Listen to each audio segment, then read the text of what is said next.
And what we're going to do is we're going to run the first time through in real time just to get a general sense of the video without edits or pauses or hesitations. Just get just a visual flow of it.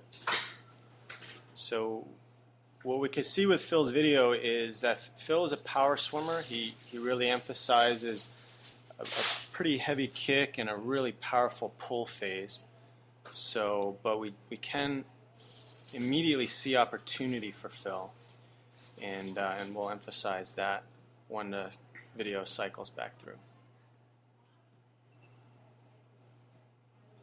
Okay, again from the front angle we can definitely see some opportunity, just the amount of air bubbles that are evident, you know, and the crossing over we see some opportunity to improve there. So the first thing that you see in the profile shot, is a good shot to look at the general geometries of things. And so when we pause it here, we see how Phil becomes very active with the hand straight out of the exit of the water. So what we really are looking for here is a little bit more of an elbow and upper bicep driven recovery, where the hand and forearm deactivate a little bit for recovery. And so as we progress forward, you see here that the hand takes over very quickly and the elbow actually doesn't get as far forward as we would like it to. What we do see that's positive is that the amount of patience in the front quadrant with his stroke is good. You can still see that this lead arm is still out there waiting to anchor the stroke. Okay.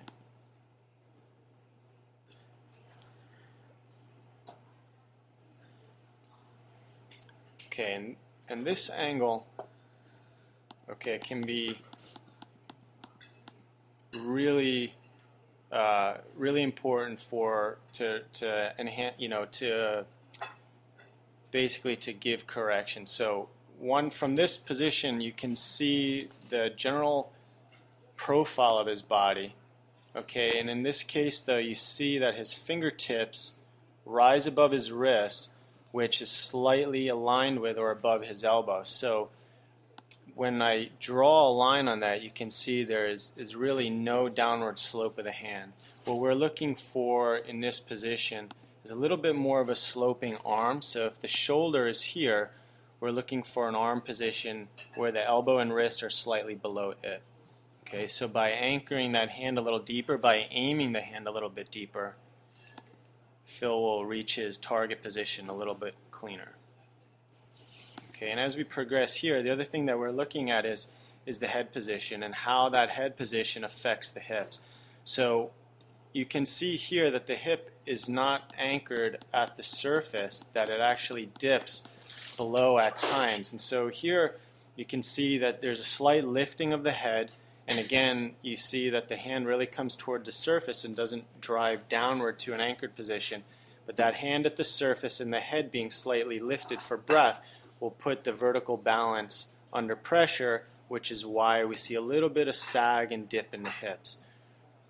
Right there you can see the amount of depth that his hip is placed from the surface, and that's really not ideal. There's a little bit of bobbing, up and down bobbing in the stroke. So we're looking for a little bit more consistent at the surface position. And then in this angle, we're looking at a couple different things. So one, the alignment that we're really aiming for is that the head carves out a position where the nose is pointing down, and we really are centering that head in between two rotated shoulders. And we want to be very careful that we maintain that center line with our head and our spinal alignment independently of our tracks. So one of the elements that we've emphasized during drilling is a left side track and a right side track. So we want to be really careful to maintain the center line here.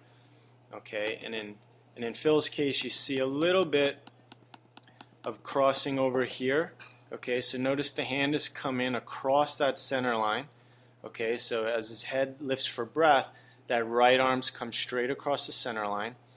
Okay, and then what we also see is a bit of plowing with the fingertips. So the fingertips angle upward, okay, here, and with that angling upward, he's then pulled in air bubbles, okay, and then we see a progressive downward pressing of those air bubbles, okay, none of which is really helping Phil anchor or propel himself forward. It's really just an inefficiency of slipping those air bubbles and slipping that hand through the water. So again, what we're really looking for is that his hand really drives in and angles in to a position more like that without that extra movement. So if he were going to maintain that center line and really aim for his right track, that the hand would go to a certain depth, and that would prevent some of the downward pressing of the hand. Okay. So again, if we take a look, and you can see the same thing with the left hand. The left hand, as it comes in, you'll notice the center line here. Okay, can actually drop that center line that we've established here, and as the hand enters and comes in, you'll notice it scoops right in and across that line.